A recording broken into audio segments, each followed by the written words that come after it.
ஸ்ரீவித்யோபாசனம் ஸ்ரீவித்யாபீடபூஷணம் ஸ்ரீவித்யாபினவம் வந்தே ஸ்ரீகிருஷ்ணானந்த சத்குரு. சத்குருநாதருடைய திருவடி தாமரைகளை வணங்கி மகிழ்கிறோம். சாதுர்மாச விரத பூர்த்தியாகி மிக சிறப்பாக இன்றைய தினம் சங்கடகர சதுர்த்தி புனித நல்ல நாளிலே இப்பொழுது ஸ்ரீமடத்தினுடைய விசேஷ காரியக்கிரமங்கள் தொடங்க இருக்கிறது.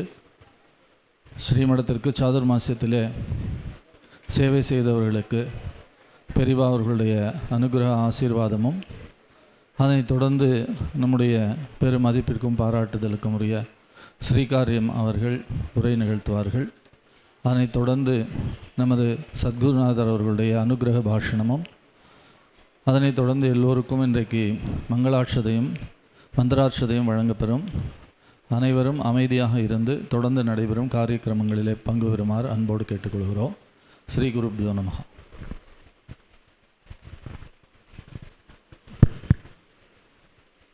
ஸ்ரீ குருப்யோ நமஹ. ஸ்ரீவித்யோபாசனாசக்தம் ஸ்ரீவித்யாபீடபூஷணம் ஸ்ரீவித்யாபினவம் வந்தே ஸ்ரீகிருஷ்ணானந்த சத்குரும். காமபரிபந்தி காமினி காமேஸ்வரி காமபீடமத்தியகதே காமதுகா பவகமலே காமகலே காமகூடி காமாட்சி. பக்தி மகாஜனங்களே,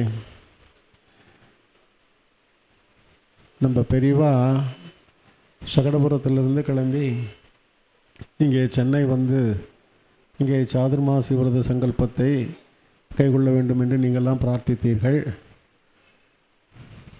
அதன் பிரகாரம் சாதுர்மாசி விரத சங்கல்பம் இங்கே நடந்தது. எனக்கு எப்படி இருக்குன்னா, நேற்று தான் பெரியவா சங்கல்பம் பண்ணியிருக்கா. அதுக்குள்ளே இப்போ இது சங்கல்பம் முடிஞ்சு இன்றைக்கி விஸ்வரூப யாத்திரை முடிஞ்சு பெரியவா இங்கேருந்து கிளம்புறாளாங்கிற யோஜனை வருது. இந்த 60 நாளும் நமக்கு எப்படி போனது என்றே தெரியவில்லை. ஒவ்வொரு நாளும் நீங்கள் அலைகடல் என மக்கள் எல்லாம் ஜனங்களெல்லாம் பக்தியுடன் நித்தியப்படி வந்து ஆச்சாரிய மகா சுவாமிகளை தரிசனம் செய்து பிக்ஷாவந்தனத்தில் எல்லாம் கலந்து கொண்டு ஸ்ரீமடத்தின் கைங்கரியில் எல்லாம் கலந்து கொண்டு வெகு விமர்சையாக நடத்தி கொடுத்தீர்கள். ஆனால் இந்த மாதிரி ஒரு காரியம் நடக்கிறதுக்கு என்னதான் இருந்தாலும் ஒரு பிளானிங்னு ஒன்று இருக்கும் இல்லையா? இந்த பிளானிங்னு இருக்கிறப்போ அதுக்கு இங்கே இருக்கிற முக்கியஸ்தெல்லாம் சேர்ந்து ஒரு கமிட்டிங்கிற மாதிரி போட்டு அது மூலியமாக என்னென்ன பண்ணணும் எப்படிங்கிறதெல்லாம் தீர்மானம் பண்ணி அதன் மூலியமாக நடத்தினார்கள். அதே சமயத்தில் இந்த காரியங்கள்லாம் விமர்சையாக நடப்பதற்கு சுறுசுறுப்பாக எறும்பு போல் கரிங்கேயம் செய்தவர்கள் சில பேர் இருக்கிறார்கள். அவர்கள் நமக்கு கண்ணுக்கு தெரியல. அவள் எப்போ கண்ணுக்கு தெரியவா அப்படின்னா, பெரியவா தீர்த்த பிரசாதம் கொடுக்கும் பொழுது இவாள்லாம் எல்லாம் கொஞ்சம் இருங்கோ அவள் வாங்கிக்கட்டோம்னா ஒரு 8 பேர் வருவா, கிடுகிடுன்னு வருவா, வாங்கிட்டு போயிட்டு அவள் தங்களுடைய கைங்கரியம் என்று அந்தந்த இடத்தில் நின்று கொண்டு அவர்களுடைய காரியத்தை எல்லாம் செய்தார்கள். அந்த மாதிரி ஒரு இன்வால்மெண்ட்டோடு அவள்லாம் செய்ததுனால தான் இந்த சாதுர்மாசிய காரியமானது ஒரு கல்யாண வைபவமாக விமர்சையாக நடந்தது. இது முடிந்து நாளை சாய்மடத்தின் முகாமானது சித்திரக்கூடம் நோக்கி செல்கிறது.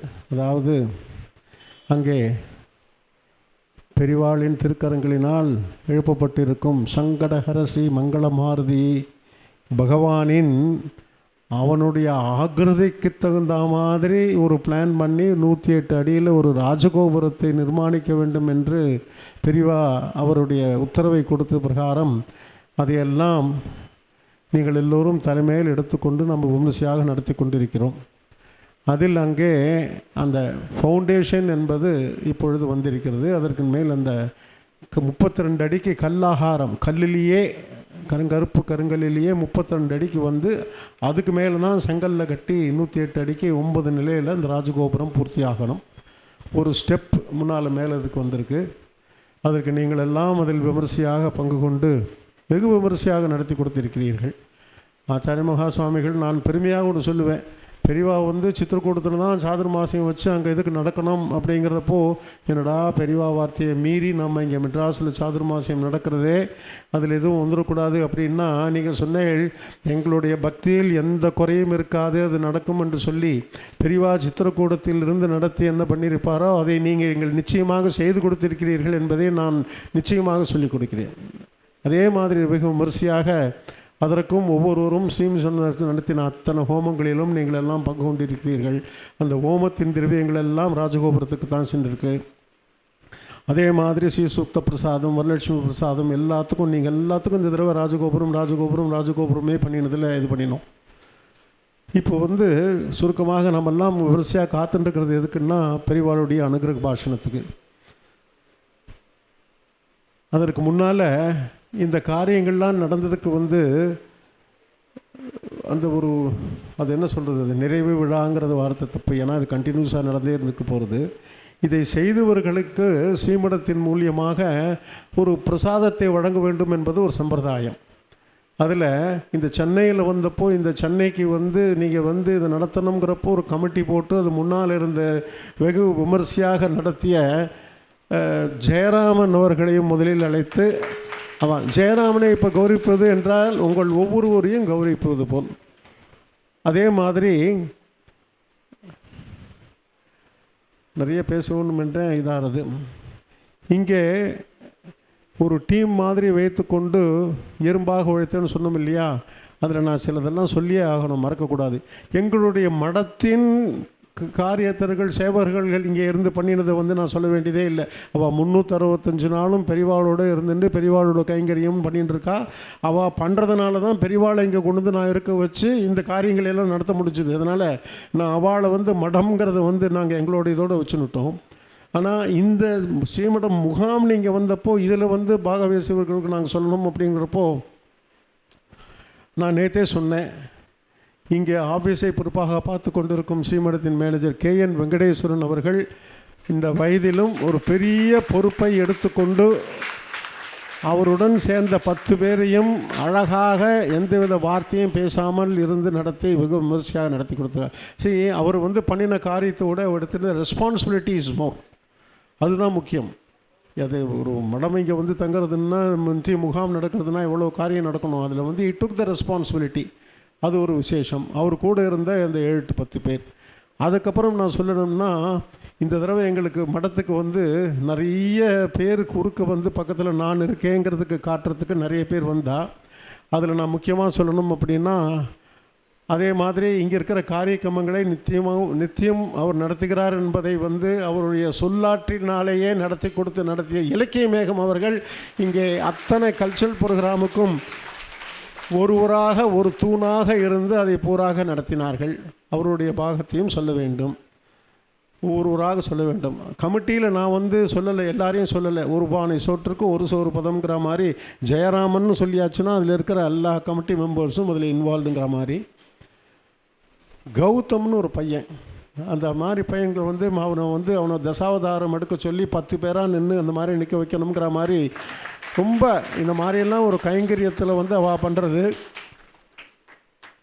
அப்புறம் நான் அது திருப்பி நான் சொன்னான், பாலாஜிங்கிறவர் எப்படின்னா, ஸ்ரீமடத்தின் காரியஸ்தர் ஒருத்தர் வந்து வெளியூருக்கு போயிருந்தப்போ, நீங்கள் அதெல்லாம் ஏன் கவலைப்படுறேன், நான் இங்கே இருக்கேன்னு சொல்லி அவனுக்கு நான் தமிழில் தமாஷா சொல்லணும்னா ஆளினால் ஆறுமுகம்னு சொல்லணும். அவர் வந்து அவர் எல்லா காரியத்திலும் விமர்சையாக ஒரு ஒரு ஒரு இதே இல்லாத எந்த காரியம் சொன்னாலும் அதை விமர்சையாக நடத்தி கொடுத்து பண்ணினார்கள்.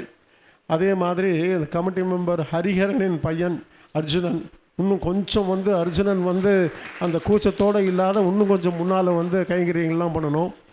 எங்கள் மடத்தை சேர்ந்தவாள் இல்லாத இவா இங்கே இருக்கிறதுங்கிறதுனால நான் சொல்லுறேன். அது மாதிரி ஒருத்தரும் ஒவ்வொருவோட பாகமும் இருக்குது. இதை தவிர ஒருத்தர் இருக்கார், அவர் எப்போதும் இங்கே வரவும் மாட்டார், எதிரையும் கலந்துக்க மாட்டார். ஆனால் அவர் அங்கே பின்னால் எங்கேயோ நின்றுட்டுருப்பார். அவர் வந்து பண்ணுற கைங்கரியத்துன்னு சொல்லவே முடியாது. ஏன்னா எனக்கு எந்த வித பிரிண்டிங் ஆகட்டும், எந்த வித விஷயமாகட்டும், எந்த வித புக்கு ஆகட்டும், இதாகட்டும், சைலண்ட்டாக அங்கே வருவார். அம்பாளை 3 சுற்றுவார், டபார்னு கிளம்பி போவார். அது என்ன தான் மாய கிருஷ்ணனோ தெரியல, அந்த லட்டு கிருஷ்ணன்னு பெரியவா அவருக்கு ஒரு டைட்டில் கொடுத்துருக்கார். அவருடைய பங்கும் இதில் விமர்சையாக சொல்ல வேண்டியது. அந்த மாதிரி நான் விட்டு போயிருந்ததுன்னா யாரையும் விட்டுருக்கேன்னு நினைக்க வேண்டாம். நீங்கள் எல்லோரும் சேர்ந்து நடத்தினது தான் இந்த காரியக்கிரமம். அதில் இன்னொரு விசேஷம் என்னவென்றால், இன்று இந்த தடவை முதல்ல கமிட்டியில் வந்து இங்கே அன்னதானம் அப்படின்னு போடுறப்போ நம்ம அந்த வெங்கட்ட வரையே கூப்பிட்டு பண்ணணும்னு சொல்லிட்டு இருந்தோம். அவர் கொடுத்த பட்ஜெட்டுங்கிறது வந்து ரொம்ப பெருசாக இருந்தப்போ யாமிருக்க பயமேன் என்று ஒரு ஆள் ஒருத்தர் வந்தார். அவர் யாருன்னா எங்களுடைய அனந்த். அந்த அனந்துங்கிற ஒரு ஒரு ஒரு நலன் ஒருவரே அத்தனை பண்ணியிருக்கான் சார். தினம் 300 பேர் சாப்பிட்றாலோ, 200 பேர் சாப்பிட்றாலோ, 50 பேர் சாப்பிட்றாலோ, ரெண்டாவது ஆள் இல்லை. முதல்ல ஒரு 30 நாளைக்கு வந்து அந்த காய்கறி நறுக்கிறது கொடுத்துக்கிறதுக்கு ஒரு அசிஸ்டண்ட் இருந்தார். அதுக்கப்புறம் அந்த ஆளும் இல்லை. காத்தால் போனால் காய்கறி நறுக்கின்றப்போம், அப்புறம் போனால் பழனியில் திடீர்னு அங்கேருந்து வருவார், ஒரு வடையை போட்டுன்னு இருப்பார். இந்த பக்கம் திரும்பினா அந்த பக்கம் சாதம் கொதிச்சுன்னு இருக்கும். இவன் என்ன பண்ணிட்டு இருக்கான்னா, ஏதோ அண்ணா வந்து ஏதோ வார்த்தையில் ஏதோ சொல்கிறாரே, அவருக்கு அவனை போய் கூட்டின்னு வந்து அவனுக்கு தசாவதானின்னு சொல்லணும் நீங்கள். அந்த மாதிரி ஒரு அவன் கிடச்சது வந்து இந்த அன்ன சந்தர்ப்பணம் விமர்சையாக நடக்கிறதுக்கு எவ்வளவு சொன்னாலும் பத்தாது. அவனோட மூஞ்சியில் என்னைக்காவது ஒரு நாள் ஒரு சலிப்பை நீங்கள் பார்க்க முடியாது. அது ரொம்ப முக்கியம். அன்னதானம் பண்ணுறவன் வந்து எவ்வளவு குஷியோடு பண்ணணும், அதை பரிமாறும் போது எப்படி பண்ணுறானோ அதுதான் நமக்கு ஒட்டும்னு சொல்லுவா இல்லையா. அதுக்கு உதாரணமான அந்த அன்னத்தை பற்றி நம்ம நிச்சயம் சொல்லணும். எங்கள் மடத்தில் வந்து இருக்கிறவளை பற்றி நான் திருப்பியும் சொல்லிக்கவே வேண்டாம். அவளுடைய ஒத்துழைப்பினால தான் நடந்ததுன்னு ஒரே வார்த்தையில் சொல்லிட்டேன். இந்த தடவை அதிகமாக வரல. எங்களுடைய விஸ்வேஸ்வர பட்டர் ஆகட்டும், கார்த்திகே ஆகட்டும், சாமண்ணாவாகட்டும், கிருஷ்ணமூர்த்தி ஆகட்டும், சுரேஷ் ஆகட்டும், இவாள்லாம் கூடவே வந்து மடத்தோடையே இருக்கா. அவளுக்கு வந்து இதில் அடுத்த முகாம் போனாலும் அவள் தான் பண்ண போகிறா, அதுக்கு அடுத்த முகாம் போனாலும் அவள் தான் பண்ண போகிறா. அவள் இல்லாத எங்களுக்கு மட்டம்ங்கிறதுல காரியம் இல்லை, அதனால் அது இல்லை. அதே மாதிரி இந்த அன்னதானம் நீங்கள் ஏற்பாடு பண்ணினப்போ இந்த அவன் சாமானெல்லாம் கொண்டு வந்து அவனே பண்ணணுங்கிறப்போ இல்லைங்கிறப்போ லட்சுமி நாராயணன் ஒரு பக்தர் வந்து இந்த 60 நாளும் அன்னதானம் நடக்கிறதுக்கு உண்டான திரவியங்களை பூரா வாங்கி கொண்டு வந்து முதல் நாளே கொடுத்துட்டார். அதை சொல்லிவிட்டு வெளியிலையும் யார்ட்டையும் சொல்லிக்க வேண்டாம், இங்கே அன்னதானம் நடக்கட்டும், பத்தலைன்னா சொல்லுங்க, அடுத்த இது வாங்கி தரேன்னு சொன்னார். அதனால் எப்படின்னா முதல்ல பண்ணுறதுக்கு இடம் வேணும், பண்ணுறதுக்கு சாமான் வேணும், அதுக்கப்புறம் பண்ணுறதுக்கு ஆள் வேணும். அந்த இடம்னு சொல்கிறப்ப என்ன பண்ணணும்னா, மோகன் ராமநாதன் அவர் பிரதர் ராம்குமார் அவர்கள் இங்கே பக்கத்தில் இருந்து ஒரு கட்டடத்தை எடுத்து கொண்டிருக்கிறார்கள் இல்லையா. அவர்கள் 3 நாளில் வந்து இங்கே அன்னதானம் நடக்கிறதா இருந்தால் இதை நான் இடத்த தயார் பண்ணி தரேன்னு சொல்லி அவள் அந்த இடத்த தயார் பண்ணி கொடுத்தா. அவள் அந்த இடம் இல்லாத அது நடந்திருக்காது. அந்த இடத்த அவ்வளோ விமர்சையாக அது அவர் பிரதர் ராம்குமார் அங்கேருந்து வந்துட்டு முதல் நாள் பிளான் போட்டு பண்ணதை பார்த்தா ஏதோ ஒரு 5 ஸ்டார் ஹோட்டலில் ஒரு கிச்சனை தயார் பண்ணுற மாதிரி எல்லாம் பண்ணிகிட்டு இருந்தார். நான் கூப்பிட்டு சொன்னேன், சுவாமிகளே எங்களுக்கு அதெல்லாம் வேண்டாம், எங்கள் அனந்துக்கு வந்து நீங்கள் ஒரு பெஞ்சை போட்டு 2 அடுப்பு வச்சு கொடுத்து இந்த ஹாலை மட்டும் ஃப்ரீயாக கொடுங்க போகிறோன்னு அவர்களுடைய பங்களிப்பு. அதன் பிரகாரம் அதில் திரவியத்தை வாங்கி கொடுத்த லட்சுமி நாராயணன் பங்களிப்பு, அதை பூர்த்தியாக பண்ணி எல்லாருக்கும் கொடுத்த அனந்தின் பங்களிப்பு, இதெல்லாம் சரியாக நடக்கிறதா என்று தினம் வந்து இந்த மேத்தமேட்டிக்ஸ் டீச்சர்ஸ்க்கு அங்கேருந்து வந்து கணக்கு போட்டு எங்கார மிரட்டி தினம் பார்த்துட்டு இருப்பார். அவர் என்ன பண்ணினேன்னு மேத்தமேட்டிக்ஸ் டீச்சர் ஒருத்தர் ஸ்கூலில். அந்த மாதிரி மேத்தமேட்டிக்ஸ் டீச்சரான ஜெயராமனின் நித்தியப்படியை மேற்பார்வையினால் இதெல்லாம் விமர்சையாக நடந்தது. இப்பொழுது இதில் முக்கியமாக இருக்கிறவாளை வந்து ஒரு கௌரவப்படுத்தணும், ஸ்ரீமடத்தில் பெரியவாள்கிட்ட பிரசாதம் வாங்கி தரணும்னு. We request Jayaraman to come and take the prasadam first. அதுக்கு முன்னாடி ஸ்ரீ குருப்பு வேணுமாங்க பெரியவாளுக்கு நான் ஓடினோம். இவங்க பெரியவா சொல்லிட்டு இருந்தா, எல்லார் பேரையும் சொல்லிட்டேன், ஒருத்தர் பேரையும் விடல அப்படின்ட்டு சொல்லிட்டு இருந்தார். ஒருத்தரை பேரை விட்டுட்டார் அவர். அது யாரும் ஒன்றும் இல்லை. இது எல்லாம் நடக்கிறதுக்கு அஃப்கோர்ஸ் பெரியவா வந்து நல்லா கைட் பண்ணாலும் அது முன்செல்லி நடத்துறதுக்கு ஸ்ரீகாரியம் அவர் பேரை சொல்லிக்கிட்டாருன்னா அவரே பேசிக்க சொல்லிக்கூடாது இல்லையா. அதனால் அவர் இல்லாமல் nothing will move and he has done it very nicely. இப்போ மட்டும் இல்லை, எப்போவுமே that and this. So we will give a big hands to him on that now. Yes. இப்படி எங்களை நாங்களே சொல்லிக்கிறதா இருந்தால், இப்போ நான் மடத்தில் வந்து விஸ்வேஸ்வர பட்டர் பண்ணியிருக்கிற காரியம் உங்களுக்கெல்லாம் தெரியும். இதை நான் சொல்லணுமா? அது ஹோமமாகட்டும், இல்லை மூட்டையை தூக்குறதாகட்டும், லோடு பண்ணுறதாகட்டும், எந்த காரியமாக இருந்தாலும். இந்த கார்த்திகேயன்னு ஒரு பையன், நீங்கள் அவனோட பார்த்து தான் வந்து இனிமேல் யாராவது விக்கிரகம் பண்ணுறதா இருந்தால் அவன் மூஞ்சியை பார்த்து தான் பண்ணணும். சாந்தத்தை தவிர ஒரு ஒன்றுமே அங்கே பார்க்க முடியாது அந்த பையன். இதை தவிர வெளியிலேயே தெரியாத ஒருத்தர் இருக்கார், சாமண்ணான்னு ஒருத்தர். ஆமாம், இவாளையெல்லாம் நான் சொல்லிகிட்டே இருந்தால் சொல்லியிருக்கணும். அதே மாதிரி மேலே இந்த மடிசபையிலுக்கு கிருஷ்ணமூர்த்தி சுரேஷ்னு 2 பேர். அவள் பண்ணினது என்ன சொல்கிறது, அங்கே அத்தனை பேருக்கு பண்ணினா அப்படின்னா இங்கே மடியாக சாப்பிட்றவாளுக்கு மடத்து சாப்பிட்றவாளுக்கு ஒரு நாளாவது அவள் ஒரு ரெஸ்ட்டுன்னு எடுத்துட்டதோ இது எடுத்துட்டதோ இல்லை, அந்த டைம் பிரகாரம் பண்ணினேன். நான் இவாளையெல்லாம் சொல்லிகிட்டே இருக்க வேண்டாம், ஏன்னா இவாளெலாம் என்ன சேர்ந்த வாய்ப்பேன், நான் என்னையே சொல்லிக்கிற மாதிரி. அதனால் இவர்கள் பண்ணின கைங்கரியமெல்லாம் அதற்கெல்லாம் பிரதிபலன்கிறது ஆச்சாரியோட அனுகிரகம் தான். அவள்லாம் அந்த மடத்துக்கு சேவை மூலமாக பண்ணிகிட்டு இருக்கா.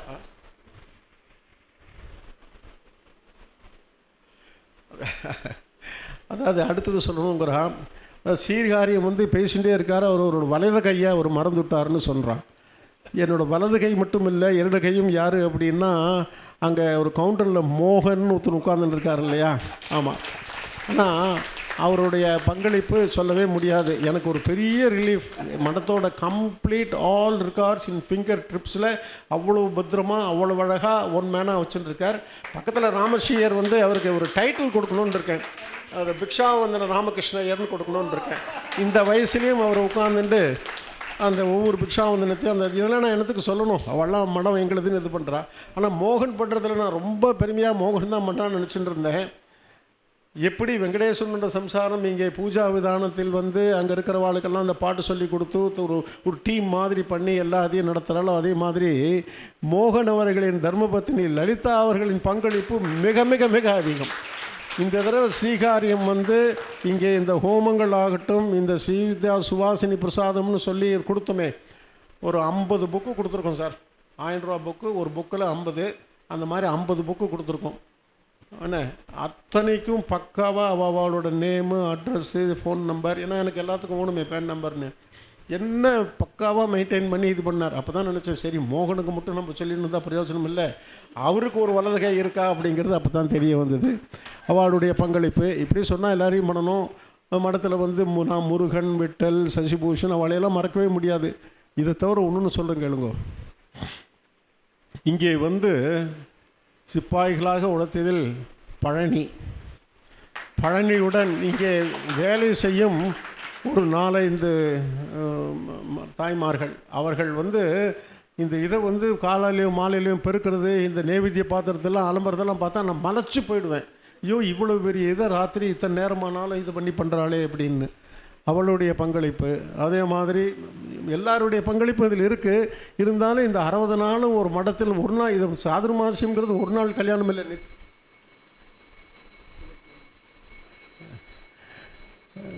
நித்திய கல்யாணம். ஒரு கல்யாண மண்டபத்தில் ஒரு நாள் போய் இருந்துட்டு நம்ம வெளியில் வந்தாலே கல்யாணம் பண்ணியாச்சுங்கிறோம். இது நித்திய கல்யாணம். மடத்திலுங்கிற 365 நாளும் கல்யாணம் தான். இந்த மாதிரி ஒரு விமர்சையாக நடந்தது. அதான் ஒத்தொத்தராக நான் இப்பொழுது அவர்களை கௌரவிக்க இருக்கிறேன். எல்லாருடைய கமிட்டி மெம்பர் சார்பாக இப்பொழுது ஜெயராமன் அவர்கள் ஸ்ரீமடத்தில் ஆச்சாரியாலின் பிரசாதத்தை பெற்றுக்கொள்வார்கள். நான் சொல்கிறேன்.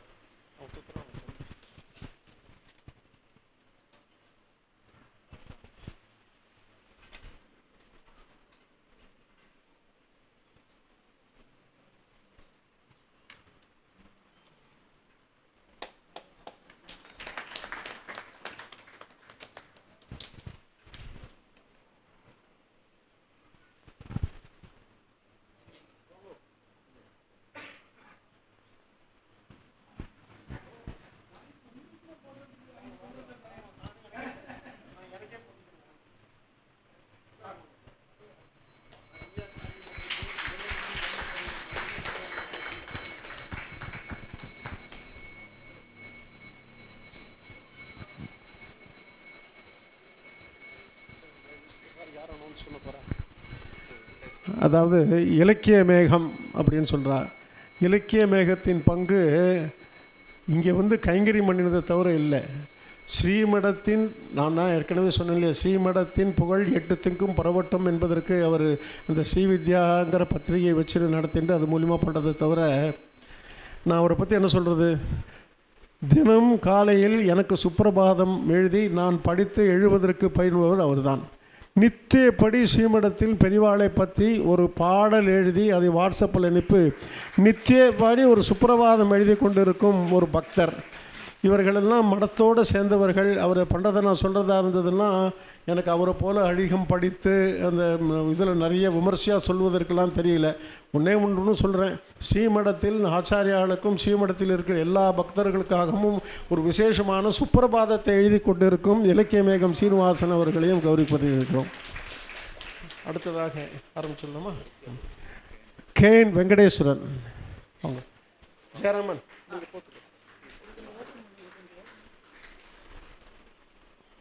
2 தடவை ஏற்கனவே சொன்னேன், அவர் இருப்பதும் தெரியாது செய்வதும் தெரியாது, அவ்வளவு அழகாக பொறுப்புடன் செய்து கொடுத்திருக்கிறார்கள்.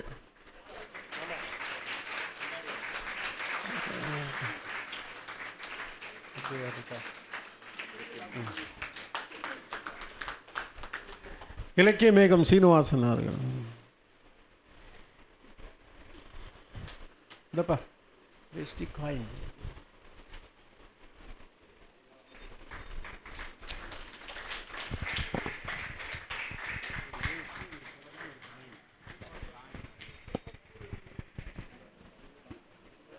காயின்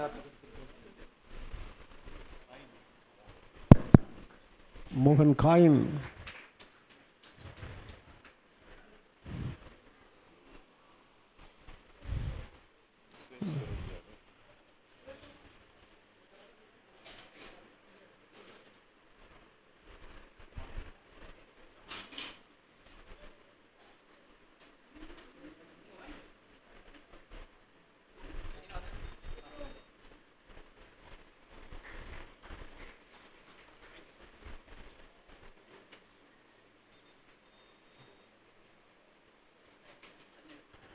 அதே மாதிரி நவராத்திரின்னு சொன்ன உடனே சகடபுரம், தாம்பரம், கோயம்புத்தூர், சித்திரக்கூடம் எல்லாத்துக்கும் லட்சுமி நாராயணன் அவர்கள் ஒரே நெறியாக இந்த கைங்கரியத்தை செஞ்சுருக்கார்கள்.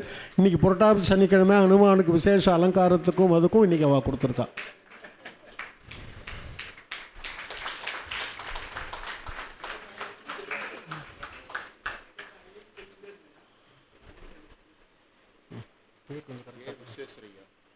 ஏ விஸ்வேஸ்வர ஐயா. எல்லோரும் கொஞ்சம் சீக்கிரம் வந்துடணும். அடுத்தது எச் கிருஷ்ணன். ஏ விஸ்வேஸ்வர ஐயா.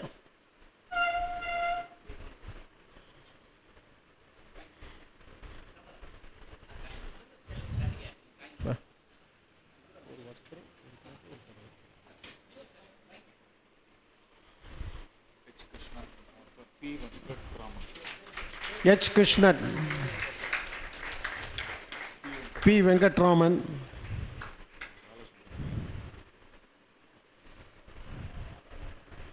எல்லாரும் அப்படி நமஸ்காரத்தை வந்து எழுத்தா மாதிரி பண்ணிக்கோங்க. அடுத்தவா வரத்துக்கு சௌகரியமாக இருக்கும். வாங்கிக்கோங்க, முதல்ல பிரசாதத்தை வாங்கிக்கோங்க.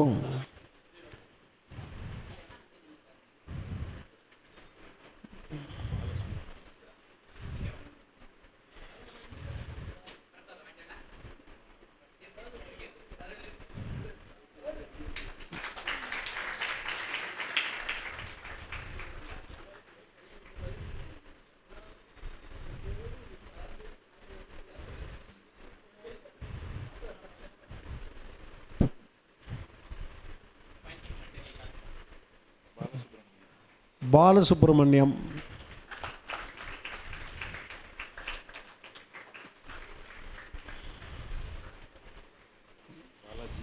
பாலாஜி,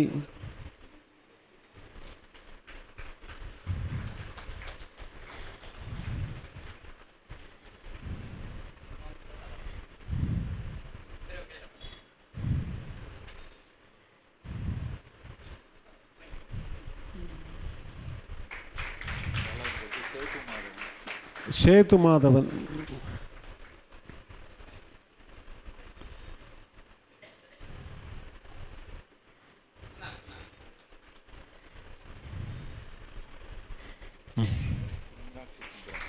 மீனாட்சி சுந்தரம்,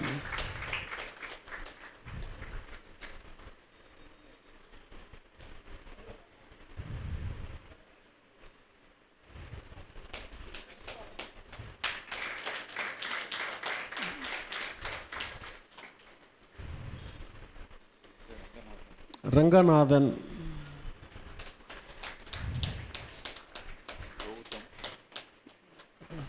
பின்னால் ஒருத்தர் நிற்கிறார், இவர் ஜானகிராமன். அப்புறம் கௌதம் நான் சொல்கிறேன்.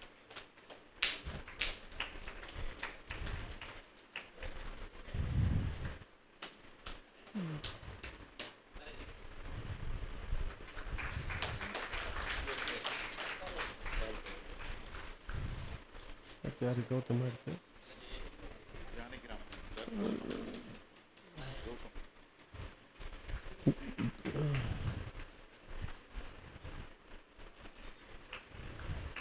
கௌதம். அப்புறம் இருங்க பாலாஜி. பாப்பா சகலகலா வல்லவன் பாலாஜி.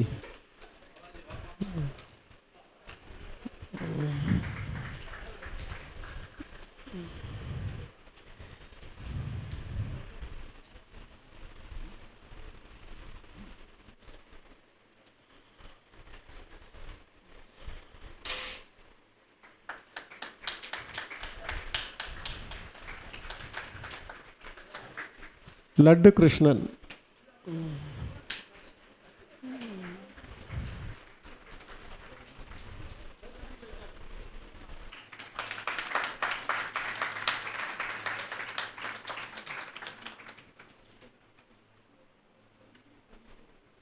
வெங்கடபதி அவர் வரலையே இன்னைக்கு.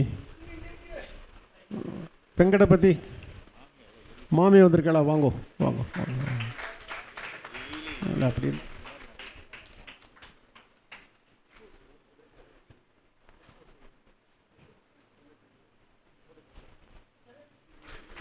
அதாவது யாரோ ஒருத்தர் வந்து, நான் அவரை காம்படிட்டர்னு நினச்சிட்டு இருந்தேன். அவர் காம்படிட்டர் இல்லை, அவர் இஸ் எ கிரேட் ஃப்ரெண்டுங்கிறது தெரிய வந்தது. எப்படின்னா, இப்போ இங்கே வந்து சாதுர்மாசியம் நடக்கிறது எல்லாம் வரணும்னா பெரியவா வரணும் இல்லையா? அந்த பெரியவாளை அழைச்சின்னு வந்தவரை நீங்கள் சொல்லவே இல்லையே எப்படின்னா, நான் அப்போ தான் எனக்கு சடார்னு ஞாபகம் வந்தது. சரி, பெரியவாளை அழைச்சின்னு வந்து இங்கே வச்சதுனால தானே சாதுர்மாசியமெல்லாம் நடந்தது, இதெல்லாம் நடந்தது. அவரை நம்ம கடைசியாக கூப்பிடுவோன்னு சொல்லணும்னு. அவர் கிருஷ்ணமூர்த்தியை பற்றி சொல்லணுமா? அவர் அது மட்டும் ஓட்டின்னு வர்றதுன்னு இல்லை, இங்கே மடத்தின், அதாவது எனக்கு இருக்கிற இதில் வயதுக்கும் இது சொல்கிறேன், அவரை நான் மடத்தின் சேவகன் என்று அழைக்கிறேன். அந்த வார்த்தைக்கு மேலே சொல்ல தெரியல. அவருக்கு எந்த வித ஒரு ஈகோவோ அதுவோ கிடையாது. அவர் ரொம்ப அந்த மாதிரி ஒரு சிருஷ்டி, பகவானுடைய விசேஷமான சிருஷ்டி. சரின்னு சொல்லி எந்த காரியத்தில், ஒரு சமயம் பார்த்தா எங்கள் மடத்தோட சிப்பந்திகளோடையே சேர்ந்துட்டு அவர் பண்ணிட்டு இருக்கிறத பார்த்தா யாரா மடத்தில் புதுசாக சேர்ந்துருக்காருன்னு நான் சந்தேகப்படுவேன். அந்த மாதிரி ஒரு வித இதுவும் இல்லாத மட்டம்னு பெரியவாளுக்கு உறுதுணையாக இருந்து இப்போ மடம் இது இருந்திருக்கிற கிருஷ்ணமூர்த்தியும் இப்போ வந்து பெரியவாள்கிட்ட பிரசாதத்தை வாங்கிக்கணும்னு கேட்டுக்கொள்கிறார்.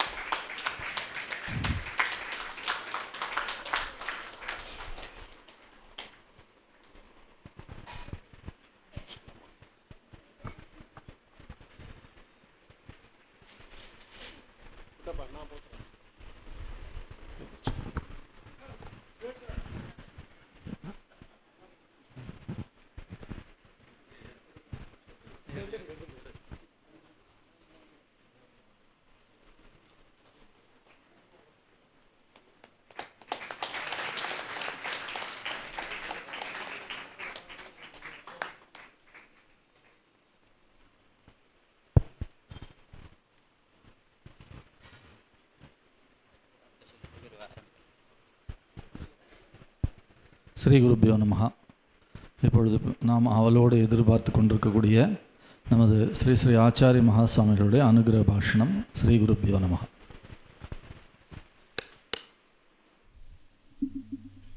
ஆஜ்யா வித்யாதரைர்வஞ்யா வித்யோதிதஜகத்ரயா அனவத்யம் வச்சோ ஹ்ருத்யம் ஸ்ரீவித்யானः பிரயச்சது.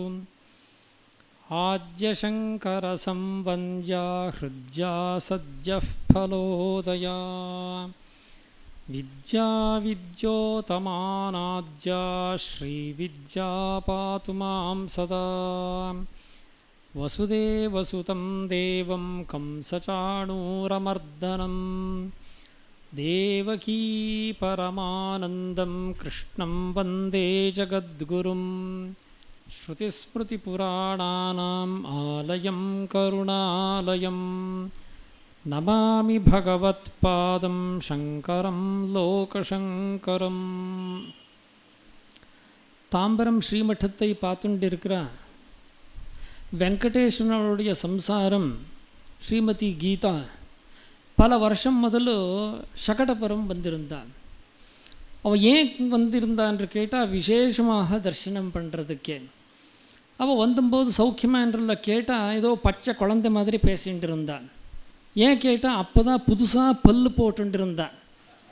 புது பல் போட்டும்போது எப்படி நான் பேசுகிறேன் என்றது பெரியவாள் முன்னாடி பேசி காட்டணும் என்று வந்து எல்லாம் பேசினான். எனக்கு சிரிப்பாக இருந்தது. சாயந்தரம் சங்கீத சேவையிலே தாந்தாது பாடினான். நான் அதை கேட்டு சிரிச்சுட்டே இருந்தேன். ஆனால் மாமி அதனால் வெக்கப்படலே, தப்பாக நினைக்கலே. அப்புறம் சொன்னான், பெரியவா என்னுடைய பாட்டு கேட்கணுன்றே நான் அங்கே இருந்து வந்து பாடிட்டு இருக்கிறேன்லாம் பேசிட்டு இருக்கிறேன்லாம் சொன்னாள். அது கேட்குறதுக்கு எனக்கு வினோதமாக இருந்தது, சந்தோஷமாக இருந்ததோ இல்லையோ. அதே போல் இங்கே நான் பேசுகிறேன்னு சொன்ன உடனே நீங்கள் எல்லாம் ஏன் இப்படி எல்லாம் பண்ணுறீர்கள் என்று எனக்கு தெரிந்தது. ஏன் கேட்டால் என்னுடைய தமிழ் பாஷையும் அப்படி தான் தானே வருது, அதனால் அதை கேட்கணுன்று நீங்கள் எல்லாம் ஆசைப்படுவேளோ என்று. என்னுடைய தமிழ்னு சொன்னால் கன்னடம் கலந்து சம்ஸ்கிருதம் கலந்து எல்லாம் வருது. ஆனால் உங்களுடைய அறிவு எப்படி விசேஷமாக இருக்குது கேட்டால் அப்படி பேசினாலும் அதை நீங்கள் நன்றாக புரிஞ்சுப்பேளேன்ற ஒரு தைரியத்தினால்தான் நான் பேச போகிறேன். எல்லாருக்கும் தெரியும், எந்த காரியம் செய்யாமலும் ஒரு மனிதன் சும்மா இருக்க மாட்டான். பகவானே கீதைக்குள்ளே சொல்லியிருக்கிறான், நஹி கஷ்டித் க்ஷணமபி ஜாத்து திஷ்டத் சகர்ம கிருத்து காரியதே ஹ்யவசः கர்ம சர்வைஹி பிரகிருதிஜைஹி குணைஹி. எந்த ஜீவியோ ஒரு க்ஷணமும் ஒரு காரியம் செய்யாமல் சும்மா இருக்கிறதில்லை. ஏதாவதார ஒரு காரியம் பண்ணிகிட்டே இருக்கும். ரெண்டு விதம். இப்போது சும்மா உட்கார்ந்துருக்கான்று சொல்ல முடியாது. சும்மா உட்கார்ந்துருக்கான்னு சொன்னால் மூச்சு விட்டுட்டு இருக்கான்ற அர்த்தம். அது ஒரு காரியம்தான். அந்த காரியம் தனக்கு தானே நடந்துட்டே இருக்கும் இல்லையோ, அதை நிறுத்த முடியாது. நிறுத்தினா முடிஞ்சது. அதனால்தான் சொன்னால் நஹி கஷ்டித் க்ஷணமபி ஜாத்து திஷ்டத் அகர்ம கிருத்து.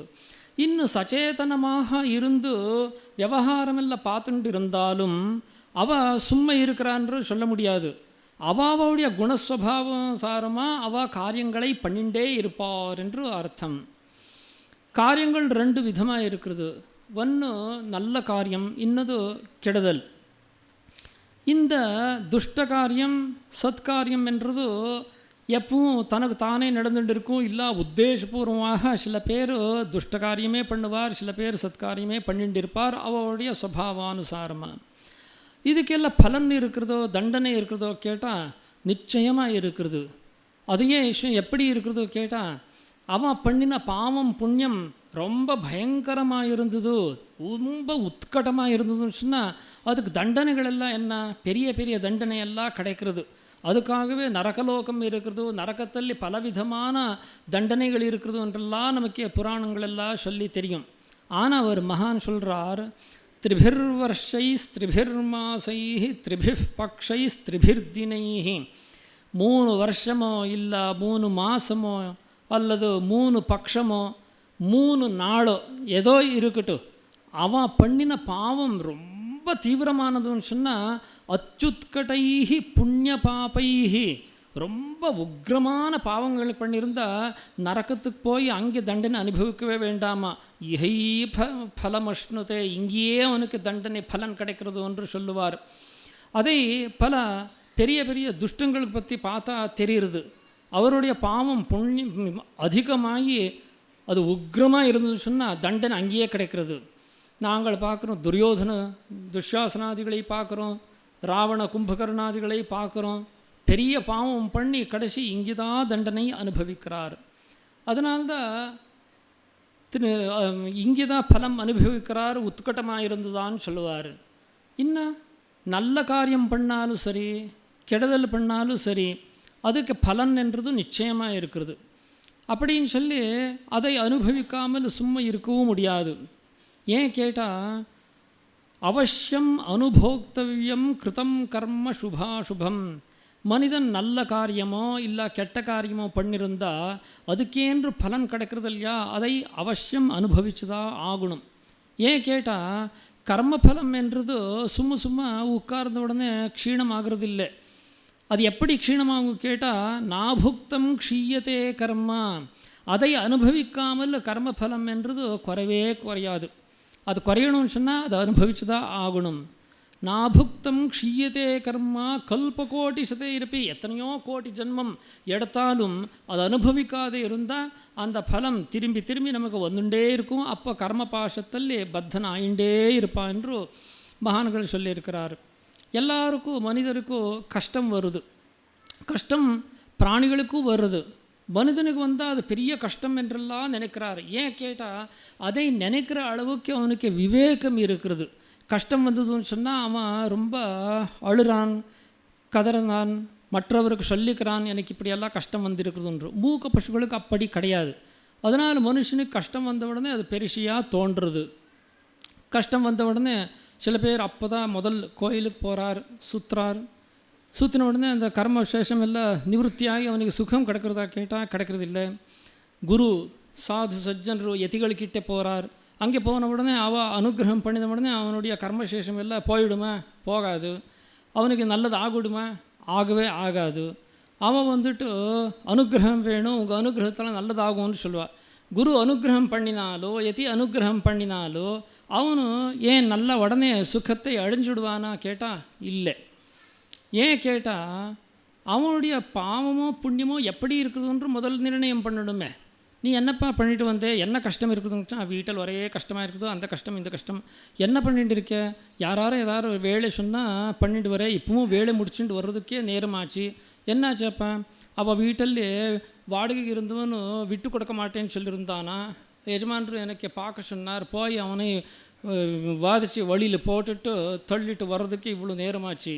சரி, இப்படியெல்லாம் காரியம் பண்ணி நிச்சயமும் போய் பண்ணக்கூடாது எல்லாத்தையும் பண்ணிட்டு வந்துட்டு நிச்ச பாப ஜீவனமே நடத்துண்டு குரு சந்நிதிக்கு வந்துட்டு எனக்கு பெரிய அனுகிரகம் பண்ணணும், எனக்கு நல்லதாகணும் கேட்டால் அது நடக்குமா? அவனுக்கு நல்லது நடக்கணும்னு சொன்னால் குருக்கிட்ட போய் அங்கே ஆசீர்வாதமோ பிரார்த்தனையோ பண்ணவே வேண்டாம். நீ முதல் நல்லதாக நடந்துக்கணும். உன்னுடைய கர்மசேஷம் கம்மி ஆகணும்னு சொன்னால் நீந்தான் அதுக்கே நல்ல நல்ல காரியங்களை பண்ணணும். கர்மங்களெல்லாம் எப்போ குறையும் என்று கேட்டால் நீ சத்காரியம் பண்ணிண்டு பகவன் நாமாமிரத்தை ஜாஸ்தியாக பண்ண தொடங்கினா அது குறைஞ்சுட்டே வருது, இது அதிகமாகின்றே வருது. அப்போது உனக்கு சுகானுபவம் ஆகிறது. அதை விட்டுட்டு பண்ணுற காரியம் எல்லாத்தையும் துஷ்ட காரியமாக இருந்து வழியில் போயிட்டு கோயில் சுற்றுறதோ, குரு தரிசனம் பண்ணிட்டு வருதோ, பிரசாதம் வாங்கிட்டு வந்து ஹோமத்து பிரசாதம் தலை நெற்றில் இடிச்சுட்டு நல்லது ஆகலையேன்றெல்லாம் சொன்னால் எந்த பிரயோஜனமும் இல்லை. முதல்ல அவன் அது சரி பண்ணிண்டு சத்கர்மங்களை பண்ணி பாபசேஷங்களை கம்மி பண்ணிகிட்டே வந்தால் அப்போ அவனுக்கு நல்லதாகும் என்று மகான்களுடைய அபிப்பிராயமே ஆயிருக்கிறது. இன்னும் பெரிய மகான்களெல்லாம் இருப்பார் பாருங்கோ, சதாசிவ பிரம்மேந்திர சரஸ்வதிகளோ அவரெಲ್ಲ அவையெல்லாம் எப்படி இருந்தார்?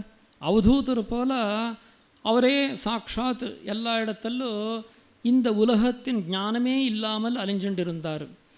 அவருக்கு அந்த சமயத்தில் பல கஷ்டங்களெல்லாம் வந்துட்டு இருந்தது. சதாசிவ பிரம்மேந்திரை பார்த்தா யாரோ ஒரு விறகு தூக்கிட்டு போகிறதுக்கு அவரை கூட்டிகிட்டு போனான், இனி எங்கேயோ வேலை பண்ண சொல்லியிருந்தான், இனி யாரோ அடித்தான்.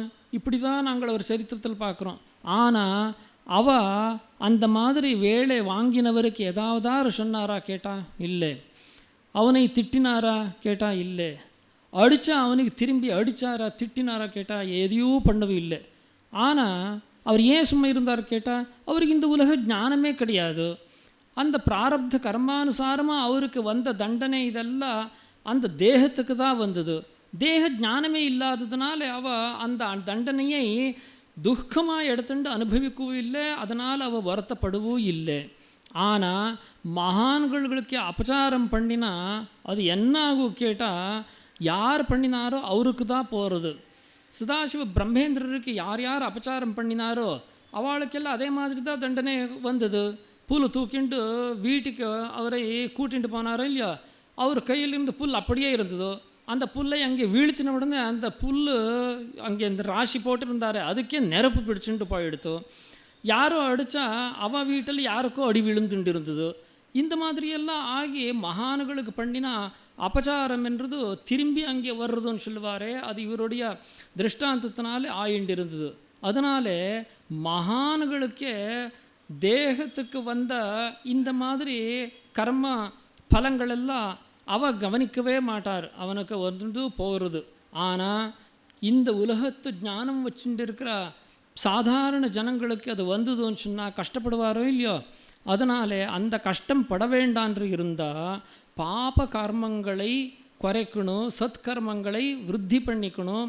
சத்கர்மங்கள் ஜாஸ்தி ஆக ஆக பகவன் நாமம் எடுத்துட்டே போயிட்டே இருந்தபோது அந்த பாபங்களெல்லாம் க்ஷீணமாகி அவருக்கு அனுகிரகம் கிடைக்கும் என்றும். இப்போது 4 நாள் முதல் ஸ்ரீகாரியம் பேசும்போது சொன்னார், இங்கே ஸ்ரீமட்டத்தில் அம்பாளுடைய கைங்கரியம், ஸ்ரீமட்டத்தினுடைய கைங்கரியம் எல்லாம் நடந்ததெல்லாம் எப்படி கேட்டால் அது அனுகிரக விசேஷம். அதுக்கு ஒரு திருஷ்டாந்தம் சொன்னார். எது கேட்டால், சோலார் தகடெல்லாம் போட்டு அங்கே இருந்து சூரிய காந்தி எல்லாத்தையும் எடுத்துகிட்டு வித்யுத் பண்ணி இங்கே தீபம் எல்லாம் ஏற்றும் போல் அப்படி எல்லாம் சக்தி எல்லாம் வந்து இதெல்லாம் நடக்கிறது ஒன்று. ஆனால் ஒரு விசேஷம் பூர்வ காலத்திலிருந்தே நடக்கிறது பாருங்கோ. தெய்வம் எங்கே என்று கேட்டால் எல்லாரும் கை தூக்கி மேல் காட்டுவார், பகவான் அங்கே இருக்கான்று. அகோச்சரமாக இருக்கிறான் என்று அர்த்தம். அவனுடைய சக்தியெல்லாம் சஞ்சரிக்கிறதா இல்லையோ, எல்லா இடத்துலும் சஞ்சரிச்சுட்டே இருக்கிறது. ஆனால் அதை எடுத்துக்கிறதுக்கு ஒரு சக்தி வேணும். அதை என்ன பண்ணுவார், எல்லாரும் கோயிலுக்கு போய் பகவானுடைய தரிசனம் பண்ணணும்னு போகுவார். ஏன் கேட்டால் பகவானுடைய சைத்தன்ய சக்தி அங்கே கோயிலில் இருக்கிறதோ என்று அவருடைய அபிப்பிராயம். இந்த சக்தியெல்லாம் அங்கே வந்துட்டே இருக்கணுன்றதுக்காக அந்தந்த கோயில்களுக்கே கோபுரங்களை கட்டுவார். கோபுரம் பண்ணி கலசம் வைப்பார். கலசம் தாமிரமயமாக இருக்கும், இல்லை தங்கமயமாக இருக்கும். எதுக்கு போடுறாருன்னு கேட்டால் வழியில் போண்டிருக்க சக்தி எல்லாத்தையும் அது இடத்துக்கும். அந்த சக்தி சஞ்சயம் என்றது உள்ளே கர்ப்பகிரகத்தில் இருக்கும். தரிசனம் பண்ணினா அவருக்கெல்லாம் அந்த சக்தி பிரபாவம் கிடைக்கும் என்று. அதை நீங்களே பாருங்க, வீட்டுக்குள்ளே டிவி வர்றதோ ரேடியோ வர்றதோ உங்கள் செல்ஃபோன் வேலை பண்ணுறதுன்னு சொன்னால் எப்படி வர்றதோ, அதுக்கு தரங்கம் வருதோ இல்லையோ, சிக்னல் வருதோ இல்லையோ. அந்த சிக்னல் எங்கேருந்து வருதோ, மேலிருந்து அனுப்புகிறாரோ இல்லையோ. அந்த சிக்னல் மேலிருந்து வரணும்னு சொன்னால் அதுக்கென்று ஒரு ஸ்டேஷன் இருக்கணும், அதுக்கென்று டிஷ் போடணும். அதிலிருந்து அந்த சக்தியெல்லாம் அங்கே வந்து இங்கே எல்லாம் வரணுமோ இல்லையோ.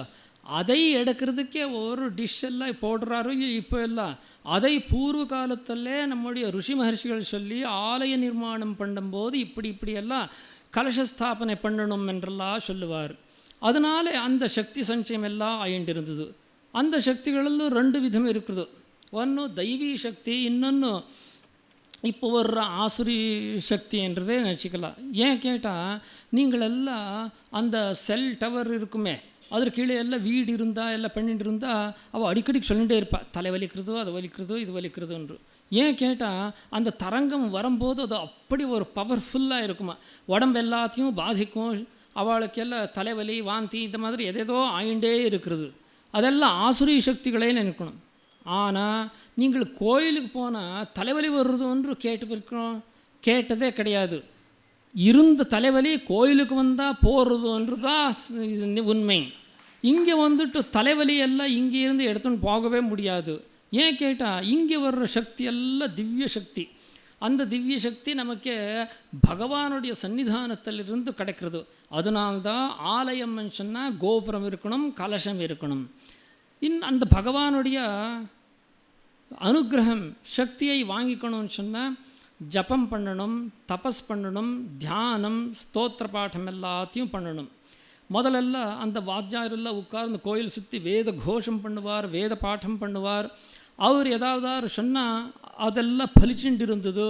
ஏன் கேட்டால் அவள் உட்கார்ந்து ஜபம் பண்ணும்போது அந்த மந்திர பிரபாவத்தினாலையும் அந்த தெய்வத்தினுடைய கலசம் இருக்குமா இல்லையா கோயிலல்லே, அதனுடைய பிரபாவத்தினாலேயும் அங்கே தெய்வ சக்தி என்றது வந்துட்டே இருக்கும். அதை எடுத்துக்கிறாரு இல்லையோ. எப்படி எடுத்துகிட்டு இருந்தார் கேட்டால் இங்கேயும் அவள் ஒரு வாத்தியாயரும் ஒரு இது என்ன டிஷ் வச்சுட்டு இருந்தார். ஏரியல் அது எது கேட்டால் அதுதான் அவருடைய குடுமி. அந்த குடுமி என்றது அந்த சிக்னலை எடுக்கிறதுக்கே இருந்த ஒரு டிஷ். அது இருந்து எல்லாம் அது எடுத்துகிட்டு இருந்தார்.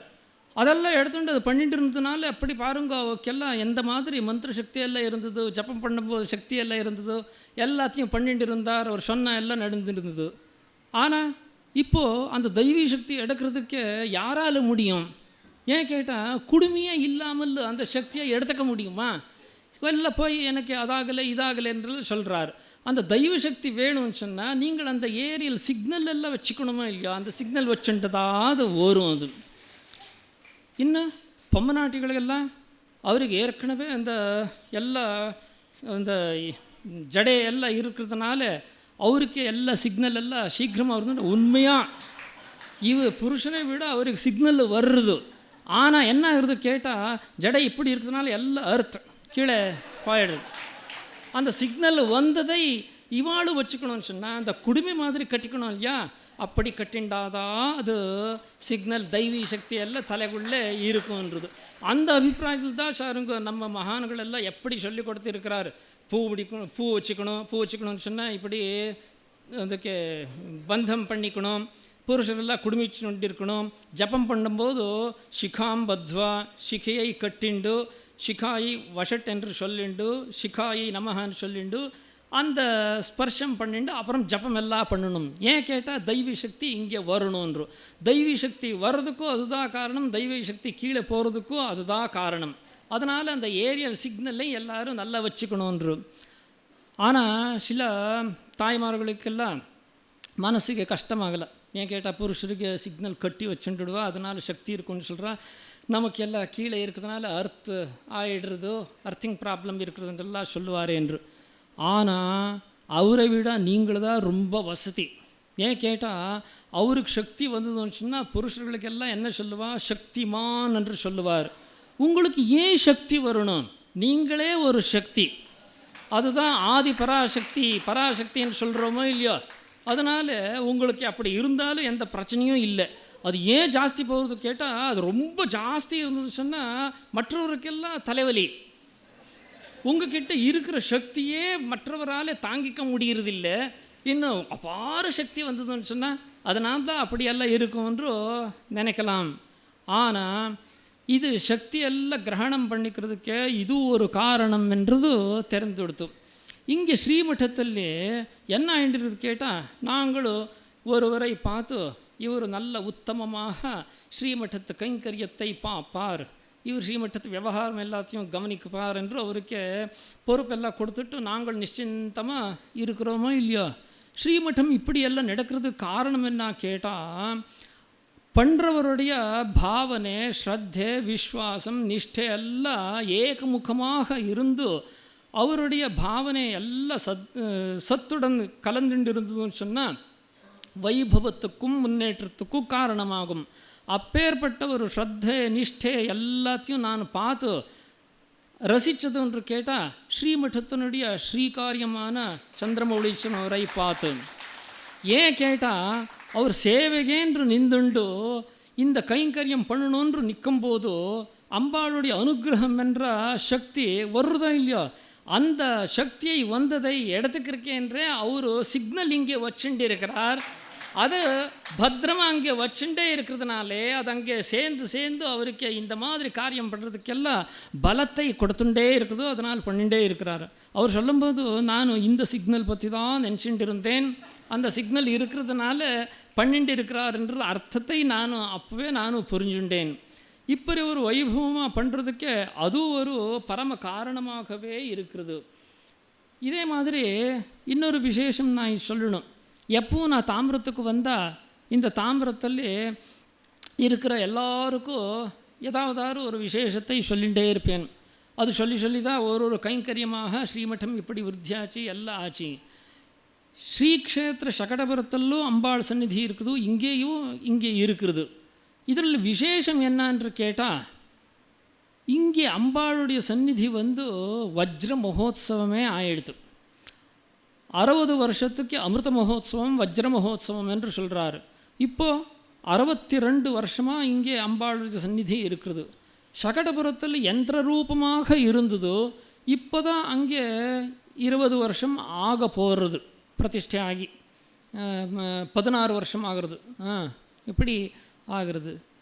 அங்கேயும் இங்கேயும் பார்த்தா அதுதான் மூலஸ்தானம். ஸ்ரீக்ஷேத்திர சகடபுரத்தில் தான் அம்பாளுடைய மூல சந்நிதி, கிருஷ்ணனுடைய சந்நிதி, லட்சுமணர் சந்நிதி, தத்தாத்திரேயர் சந்நிதி எல்லாம் இருக்கிறது. இங்கே விசேஷம் என்னன்றது பாருங்க. ವಿದ್ಯಾರಣ್ಯ ಮಹರ್ಷಿಗಳು ಹಿಂದೂ ಧರ್ಮ ಸ್ಥಾಪನೆ பண்ணணும் என்று விஜயநகரத்தில், அதாவது பம்பா க்ஷேத்திரத்தில் சாம்ராஜ்ய ஸ்தாபனை பண்ணினார். ஏன் பண்ணினார் கேட்டால், ஏற்கனவே அந்த இடம் சிவனுக்கு சேர்ந்தது, அதுக்கு பம்பா க்ஷேத்திரம் என்று பெயர் இருந்தது. சிவக்ஷேத்திரமானதுனாலே க்ஷேத்திர விசேஷம் இருக்கிறதுனாலே இந்த க்ஷேத்திரத்தில் தான் பண்ணணும் என்று பண்ணினார். யஜ்ஞவராகம் மகாவிஷ்ணு யஜ்ஞவராக அவதாரத்தை எடுத்து இந்த பூமியை தூக்கிண்டு வந்து காப்பாற்றினான். அதனால் இந்த விஜயநகர சாம்ராஜ்யத்துக்கு யஜ்ஞவராகம்தான் லாஞ்சனமாக இருக்கணும் என்று உத்தரவிட்டார். எப்படி மகாவிஷ்ணு பூமியை சமுத்திர கர்ப்பத்திலிருந்து தூக்கிண்டு வந்தானோ அதே போல் இந்த சாம்ராஜ்யமும் ஹிந்து தர்மத்தை தூக்கி எப்பவும் மேல் வச்சுட்டு இருக்கட்டும் என்று. அங்கே பண்ணுறதுக்கு இன்னொரு காரணமும் இருந்தது. ஏன் கேட்டால், சிவனுடைய சாநித்தியம் விசேஷமாக அங்கே இருக்கிறது. தக்ஷிண காஷி என்று அதுக்கு பேர். அங்கே ஒரு சாட்சி விக்கிரகம் இருக்கிறது. அது என்ன சாட்சி சொல்கிறது கேட்டால், காஷியை விட ஒரு குஞ்சின்னு சொன்னால் ஒரு கிராமுக்கு ஒரு என்ன சொல்லுவேள், குஞ்சா, சம்ஸ்கிருதத்தில் குஞ்சான்னு சொல்லுவா. பீஜம். அந்த ஒரு விதை இருக்கும், அதுக்கு குஞ்சான்று சம்ஸ்கிருதத்தில் சொல்லுவா. கண்ணு போல இருக்கும் அது குஞ்சி, குண்டுமணி. காஷியை விட ஒரு குண்டுமணி அதிகம், இதனுடைய மகாத்வம் அதிகமாக இருக்கா பம்பா க்ஷேத்திரத்துக்கு. அந்த மாதிரி இங்கே அந்த பம்பா க்ஷேத்திரத்துக்கே விசேஷமான கௌரவம் இருக்கிறது. அதுக்காகவே அங்கே அந்த விக்கிரகமும் அங்கே வச்சிருக்கிறார். எனக்கு இந்த தாம்பரம் எப்படி இருக்குது கேட்டால், சகடபுரத்தின் அம்பாளுடைய சாநித்தியத்தை விட ஒரு குஞ்சி, அந்த குண்டுமணி அதிகமாக இங்கே இருக்கிறது என்று. ஏன் கேட்டால், இப்போ தான் அங்கே விக்கிரக ரூபமாக அம்பாள் வந்தாள். அதே யந்திரத்து மேலே அம்பாள் அங்கே உட்கார்ந்தாலும் அது ஆனது 16 வருஷம் ஆகிருக்கிறது. ஆனால் இந்த இடத்தில் என்னுடைய குருநாதர் பிரதிஷ்டை பண்ணி இங்கே 62 வருஷங்களே ஆயிருக்கிறது. இப்படி ஒரு 62 வருஷம் இருந்து வஜ்ர மகோத்சவம் கண்ட இந்த இடத்தில் அம்பாள் இருக்கிறாள்னு சொன்னால், எனக்கு சகடபுரத்தை விட ஒரு குண்டுமணி அதிகமான மகத்துவம் உள்ள இடத்தில் இருக்கிறாள் என்று பாவனை இருக்கிறது. அதனால்தான் இங்கே ஏது வந்தாலும் முதல்ல எல்லாத்தையும் ஸ்ரீகாரியமும் சொல்லுவார். ஏது சொல்லுவார், நாங்கள் என்ன பண்ணிட்டு இருக்கிறோம், எந்த யோஜனை பண்ணிட்டு இருக்கோம், எந்த காரியம் பண்ணிட்டு இருக்கோம், ஏன் என்று. ஏன் கேட்டு இந்த க்ஷேத்திர மகிமையே இருக்கிறதோ அதே போல் நீங்களும் வேறு எல்லா இடத்துலையும் யார் என்ன பண்ணுறாரோ அதை விட ஒரு குஞ்சு அதிகமாகவே நீங்கள் எல்லாம் கைங்கரியம் பண்ணிட்டு இருக்கிறீர்கள். இப்படி நான் சொன்னதுனால இந்த ராஜகோபுரத்துக்கும் அதே மாதிரி தான் இருக்கணுமோ இல்லையோ, அதை சரி பண்ணிக்கிறதெல்லாம் உங்கள் கையில் தான் இருக்கிறது. இல்லைன்னு நான் குண்டுமணி கீழே போச்சுன்ற ஆகிடும். அதை போகக்கூடாது, அது மேலே தான் இருக்கணும். இந்த மாதிரியெல்லாம் நீங்கள் கைங்கரியம் பண்ணுறதுனாலே இந்த தாம்பரம் என்றது காப்பர் தான், ஆனால் அது தங்கமாக இருக்கிறது. அதுக்கு ஒரு அக்ஷரம் சேர்த்துட்டா பகவானுடைய பேராயிடும், பீதாம்பரம் என்று. அப்படி ஒரு விசேஷ மகத்துவம் உள்ள இந்த இடத்துல அம்பாளுடைய சாநித்தியம் அதிகமாகவே இருக்கிறதுனால இங்கே எல்லாரும் கைங்கரியம் பண்ணிட்டு இருக்கிறேன். அந்த கைங்கரியம் இன்னும் விழுந்து தொடர்ந்து நடந்துட்டே இருக்கணும். ஆரம்பத்தில் சிலவருக்கு ஸ்ரீமட்டத்திலிருந்து மரியாதை பண்ணினார். அவள் பற்றியெல்லாம் சொல்ல போனால் விசேஷம் என்ன இருக்குது கேட்டால், ஒரு காலத்தில் இங்கே குருநாதர் இருக்கும்போது நவராத்திரி சமயத்திலெல்லாம் எல்லோரும் வந்து இங்கே கைங்கரியம் பண்ணினவர் தான். இன்னைக்கு இங்கே சாதுர்மாசத்தில் ಅನ್ನದಾನ ஏற்பாடு எல்லாத்தையும் பண்ணினார் இல்லையா லக்ஷ்மி நாராயணா. அவர் யாரோ கேட்டால், இதே தாம்பரத்தில் சின்ன வயசಲ್ಲಿ பெரியவா காலத்தில் இங்கே நவராத்திரி மகோத்சவம் நடந்துட்டு இருக்கும்போது இங்கே பரமான்னம் எல்லாத்தையும் கொண்டு வந்து வைக்கிறதுக்கு சின்ன சின்ன பசங்களெல்லாம் இங்கே கைங்கரியம் பண்ணிட்டு இருந்தார். அந்த கைங்கரியத்தில் ஒருவர் தான் இந்த லக்ஷ்மி நாராயணன். இந்த லக்ஷ்மி நாராயணன் அந்த சமயத்தில் பெரிவா இருக்கிற சமயத்தில் இங்கே கைங்கரியம் பண்ணினா அவருக்கெல்லாம் ஒரு பிரசாதம் கிடைக்கும். பிரசாதத்துடன் அப்போது அந்த காலத்தில் 2 ரூபாயோ 5 ரூபாயோ பிரசாதமாக கிடைக்குது. அதையும் வச்சுண்டு இன்னும் பெரிவாளுடைய திவ்ய ஸ்மரணையை பண்ணிகிட்டே இருக்கிறாரு. அந்த நினைவு இருக்கிறதுனாலே நன்றியுடன் ஸ்ரீமட்டத்துக்கே இப்பவும் நடந்துண்டு இந்த மாதிரி கைங்கரியம் எல்லாத்தையும் பண்ணிகிட்டே இருக்கிறான். இன்னும் அந்த லட்டு கிருஷ்ணா இவ எல்லாரும் இதே மாதிரி தான் சின்ன வயசுலிருந்தே ஸ்ரீமட்டத்தில் பெரிவா கூட இங்கே இருந்து கைங்கரியம் பண்ணி இப்போது அதே கைங்கரியத்தை தொடர்ந்து பண்ணிட்டு இருக்கிறார். இதே போல் இங்கே எத்தனையோ பேரெல்லாம் இப்போ பெரிய பெரியவராக இருக்கிறார். சில பேர் எல்லாரும் ஆச்சரியப்படுறார், ஏன்னா அந்த வயசாக இருக்கிறதோ அவரை பெரியவா வா போன்று கூப்பிடுறாரு என்று. ஏன்னா நான் வந்தபோது அவள் குட்டியாக இருந்தார், இப்போ இப்படி விளந்திருக்கிறார். ஆனாலும் அந்த பாவனை மட்டும் வச்சுட்டு இங்கே கைங்கரியம் எல்லாம் பண்ணிகிட்டே இருக்கிறார். அடுத்தது இதே மாதிரி இருக்கணும் என்று இப்போவே அவள் எல்லாம் தன்னுடைய பசங்கள் எல்லாத்தையும் தயார் பண்ணிட்டு இருக்கிறார். கௌதமா என்று பண்ணிட்டு இருக்கிறான்னு சொல்கிறார். அவன் மட்டும் பண்ணலை, அவனுடைய 2 பசங்களையும் இங்கே கூட்டிகிட்டு வந்து இந்த சின்ன வயசுலே இந்த சம்ஸ்காரத்தை கொடுத்து சேர்த்துட்டே இருக்கிறான். இப்படி எல்லாரும் அன்புடன் மரியாதையுடன் இங்கே வந்து கலந்து சேர்ந்துட்டு இருக்கிறதுனால ஸ்ரீமட்டத்துக்கு ஒரு பெருமை வந்திருக்கிறது. இன்று எல்லாரும் இங்கே கலந்து வந்திருக்கிறேள். ரவி அவர் வந்திருக்கிறாள், ஜெயராமன் வந்திருக்கிறார், ஹரிஹரன் வந்திருக்கிறார். இதே மாதிரி சொல்லப்போனால் இன்னும் ஒரு 2 மணி நேரம் ஆகும் இங்கே எல்லோரும் இங்கே வந்தது சொல்கிறதுக்கே. பிரதானமாக சொல்லியிருக்கிறேன், எல்லோரும் இவ்வளோ ஸ்ரத்தையாக இன்றைக்கி ஏன் வந்திருக்கிறார் கேட்டால், தினமும் இங்கே வந்து விவகாரத்துல எல்லாத்தையும் விட்டுட்டு வந்துட்டு இருந்தோம். நாளையிலிருந்து நல்ல ஸ்ரத்தையாக கவனிக்கணுமே. ஆனால் அது கவனிக்கணும்னு சொன்னால் இடம் காலியாகணும் இல்லையா? ஆனால் நாங்கள் எல்லோரும் உங்களை எல்லோரையும் எப்படி நினைக்கிறோம் கேட்டால், தினமும் நீங்கள் வந்துட்டு இருக்கிறது, இங்கே வந்து பிரசாதம் வாங்கிட்டு இருந்தது, தரிசனம் பண்ணுறதோ பேசுகிறதோ இது எல்லாத்தையும் நாங்களும் நாளையிலிருந்து நினச்சிக்கிறோன்றது மட்டும்தான் சமாதானமாக இருக்கிறது. இங்கே நீங்கள் எவ்வளோ அன்பு காட்டுறீங்களோ அந்த அளவுக்கு அன்புன்றது ஸ்ரீமட்டத்தில் நிச்சயமாக கிடைக்காது. ஏன் கேட்டால், எப்பவும் நான் சொல்கிறேனே, எப்பவும் பக்த ஜனங்களதான் சிஷ்ய ஜனங்களதான் வசதி என்று. நீங்கள் அவ்வளோ அனுபவம் காட்டுறீங்களே, அங்கே ஏன் கிடைக்கிறது இல்லை கேட்டால், ஸ்ரீமட்டம் என்றது யாருடைய சொந்த சொத்து கிடையாது, அதெல்லாம் உங்களுடைய சொத்து. உங்கள் இடத்தில் நீங்களே எப்படி அதை மரியாதையெல்லாம் எடுத்துப்பீள், நீங்கள் தான் மரியாதை கொடுக்கணும். நீங்கள் மரியாதை கொடுத்தாதான் அது உங்களுக்கு மரியாதையாக இருக்கிறது. சகடபுரத்துலையோ ஸ்ரீமட்டத்துலையோ வந்து நீங்கள் எல்லாம் உங்கள் பாட்டுக்கு நீங்கள் இருக்கிறதுன்னு கேட்டால், இது என்னுடைய இடம், என்னுடைய மட்டம், என்னுடைய ஆச்சாரியான்ற பாவத்தினாலே, அதே பாவத்துடன் இனிமேல் நீங்கள் எல்லோரும் சகடபுரத்துக்கு வந்து அங்கே அம்பாவுடைய தரிசனம், அம்பாவுடைய சாநித்தியத்தில் தங்குவது எல்லாம் பண்ணிட்டு இருந்து அம்பாவுடைய பூர்ண அனுகிரகத்துக்கு பாத்திரராகணும். நாளை இங்கே இருந்து நாங்களும் பிரஸ்தானம் பண்ணினதுக்கப்புறம் எல்லோரும் சகடபுரத்துக்கு வர்றதுக்கு உங்கள் வீசா எல்லாத்தையும் ரினியூ பண்ணிட்டு டிக்கெட் எல்லாத்தையும் பண்ணிக்கோங்க. திரும்பி வர்றதுக்கு வீசா நாங்கள் கொடுத்ததுக்கப்புறம் தான் அது கிடைக்கிறது. இப்படி எல்லோரும் வந்து அம்பாவுடைய பூர்ண அனுகிரக பாத்திரராகணும். இன்றைக்கி சங்கஷ்டஹர விநாயகருடைய விசேஷ விரதம் இருக்கிறது. யார் யாருக்கு எந்தெந்த கஷ்ட சங்கடங்கள் இருக்கிறதோ, ஆத்தியாத்மிகம் ஆதிதெய்வீகம் ஆதிபௌத்திகம் எல்லாம் அதெல்லாம் புள்ளியாருடைய அனுகிரகத்தினால நிவೃತ್ತಿ ஆகட்டும் என்று வேண்டிண்டு முடிக்கிறேன்.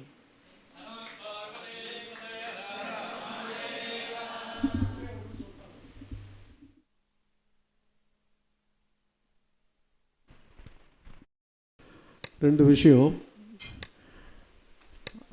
விட்டு போனது. முதல் விஷயம் என்னென்னா, ஒரு அத்தியந்த நண்பர், அவருடைய நண்பர் வந்து கேட்டார், நீங்கள் கிருஷ்ணமூர்த்தியை சொல்லலையே அப்படின்னார். அதுக்கு காரணம் என்னென்னா, எனக்கு கிருஷ்ணமூர்த்தி மேலே கோபம். ஏன்னா அவர் கூட்டின்னு வந்தப்போ நான் சந்தோஷப்பட்டேன். இப்போ நாளைக்கு அவர் தானே கூட்டின்னு போகிறார், இந்த கூட்டின்னு போகிறவரை பார்த்தப்போ எப்படி கோபம் தானே வரும். அதனால தான் அவரை கடைசியில் கூப்பிட்டேன் அவள் சொன்னதுக்கப்புறம். அது ஒரு காரணம். ரெண்டாவது, ஸ்ரீமடத்தில் இவ்வளவு காரியங்கள் எல்லாம் விமர்சையாக நடந்திருக்கிறப்போ இந்த பூஜை செக்ஷன் ஒன்று இருக்கு இல்லையா, அங்கே 25 வருஷமாக எங்களுடைய லட்சுமி நாராயண பட்டரும் அந்த நாங்கள் எல்லாம் சின்ன உடுப்பா என்று கூப்பிடும் அந்த உடுப்பா அவர்களும் ஒரு அபிரிதமான கைங்கரியத்தை அம்பாளுக்கு செய்து கொண்டிருக்கிறார்கள். அது நான் அந்த லட்சுமிநாராயண பட்டரோட பூஜையை பார்க்கும் பொழுது இது என்னடா அது, அவர் வந்து ஏதாவது அதுக்கு சொல்லணும், உதாரணம் சொல்லணும்னா லட்சுமிநாராயண சுவாமியாஜி தான் சொல்லணும். அவர் வந்து நேரங்கிறத பார்க்குறதில்ல, தான் உட்காந்து அந்த பூஜையை எப்படி வைக்கணும் ஒன்றுமில்லை. அவரோட இதில் மாறி இந்த இடத்துக்கு ஆஞ்சநேய பூஜைக்குன்னு வந்தால் காத்தால பிரசாதத்துக்கு போய் நின்னா அவர் அந்த பூஜை முடிஞ்சு அந்த நிர்மாலயத்தை எடுத்து அந்த பூஜை கொடுக்குற விதானம் அதெல்லாம் பார்த்தா அவ்வளவு அழகாக இருக்கும். அவருக்கு உறுதுணையாக அந்த இடத்துல எங்களுக்கு விஸ்வநாத பட்டரும் வந்து சேர்ந்து அழகாக செய்து கொண்டு இருக்கிறார்கள். இது வந்து இந்த தாமிரத்தை பற்றி ஸ்வீகாரியத்துக்கு ஒரு கவலை இல்லாத இருக்கிறதுக்கு ஒரு பெரிய காரணம் இவர்கள் 3 பேரும். இந்த 3 பேரும் இங்கே இந்த விமர்சையான கைங்கரியத்தை பண்ணி கொண்டிருப்பதனால்தான் இங்கே இந்த பூஜை விமர்சையாக நடந்ததுன்னா அப்புறம் மற்றதெல்லாம் என்ன, எல்லோரும் நீங்கள்லாம் வரலாம் எல்லாம் வரலாம் அப்படின்னு அவ்வளோ விமர்சையாக ஒன்றுமில்லை. இன்றைக்கி சங்கஷ்டி அப்படின்னா அந்த உடுப்பாக ஏந்திருந்து அவன் பண்ணியிருக்கிற நைவேத்தியமும் அதை அனுகரித்து வச்சுருக்கிறதும் அந்த இடத்துல கொடுக்குறதும் பார்த்தா ஒரு மிலிட்ரி டிசிப்ளின், ஒரு மிலிட்ரியில் எப்படி பண்ணுவாளோ அந்த மாதிரி டிசிப்ளின். உழைப்புன்னா சரியான உழைப்பு. அதை நான் நிச்சயம் சொல்லணும். 25 வருஷமாக ஸ்ரீமடத்தில் அவர்கள் இருந்து இந்த கைங்கரியத்தை செய்து கொண்டிருக்கிறார்கள். அதே மாதிரி எங்கள் மடத்தில் இன்னொரு 25 வருஷமாக இருக்கிறது யாருன்னா 25 வருஷத்துக்கு மேலேயே. ஏன்னா நானே 94 பார்த்துருக்கேன், அதுக்கு முன்னால் தெரில. 94ங்கிறப்போ 30 வருஷம் ஆகுது இல்லையா. நான் 30 வருஷமாக பார்க்கும் நம்ம விஸ்வேஸ்வர பட்டரும் ஸ்ரீமடத்தில் 30 வருஷமாக கைங்கரியம் பண்ணிட்டுருக்கார். ஆமாம், அதையும் சொல்லணும். இப்பொழுது எல்லாருக்கும் வந்து ஆச்சாரியால் திருக்கரங்களினால் மந்திராட்சதி வழங்கப்படும். இந்த மந்திராட்சதி எதற்கு அப்படின்னா, இப்போ இங்கே இவ்வளோ பேர் கூடியிருக்கலே, நீங்கள் அத்தனை பேரும் ஏதாவது ஒரு இதில் வந்து எடுத்துட்டு ஒரு அவகாசத்தை பண்ணிட்டு எல்லோரும் நவராத்திரிக்கு சகடபுரம் வரணும்னு வேண்டிட்டு இந்த 2 வார்த்தையும் முடிச்சுக்கிறேன். எல்லோரும் அப்படியே எழுந்திருந்து நில்லுங்கோ. இப்பொழுது பிக்ஷாவந்தனம் ஆனதுக்கப்புறம் எல்லாரும் பெரியவாள்கிட்ட மந்திராட்சதை வாங்கிட்டு அங்கே அம்பாள் சன்னதியில் சென்று தீர்த்தம் வாங்கி கொள்ளுமாறு கேட்டுக்கொள்கிறேன். எல்லாம் திரும்பி சொல்லுங்க. ஸ்ரீ துங்கா தரங்கிணி மகாதேரவாசானாம் பரமபாவனா ஸ்ரீ க்ஷேத்ர சகடபுரா தபோ மகே மகேஸ்வராணாம் சச்சாருச்சர்யா ஜகதாமாச்சார்யவர்யா ஸ்ரீ ஸ்ரீ சங்கர பகவத்பாதா பாதுகா சமாராதகானாம் ஸ்ரீ தேசிகேந்திர கிருபா கவச்சிதா ஸ்ரீ ஸ்ரீ தோட்டக பகவத்பாதா சத்குரு பரம்பரா பிரமித சத்பதா சமாகதானாம் மகாமஹிமானுபாவா மஹனீயா மகாமந்திரசித்தா ஸ்ரீ வித்யாபீட மகாதேஜோ விபூதி விபூஷணானாம் ஜகத்குரு ஸ்ரீ ஸ்ரீராமச்சந்திரானந்ததீர்த்தா குருச்சரணா கரகமலானுகிரக சஞ்சாதானாம் ஜகத்குரு ஸ்ரீ வித்யாபினவா ஸ்ரீ ஸ்ரீகிருஷ்ணானந்ததீர்த்தா மகாசंयमेन्द्राणां चरणसरसेरुह परिसरे सप्राश्रयं सविनयं सभक्तिश्रद्धं सादरं सबहुमानं शिवानन्तप्रणतिपुरस्सरम् इमं भिक्षापरिकरं समर्पयामः अनेन यति भिक्षाप्रदानेन सर्वान्तर्यामी भगवान् महाविष्णुश्रीमन्नारायणः परमात्मा प्रेयतां श्रीहरये नमः।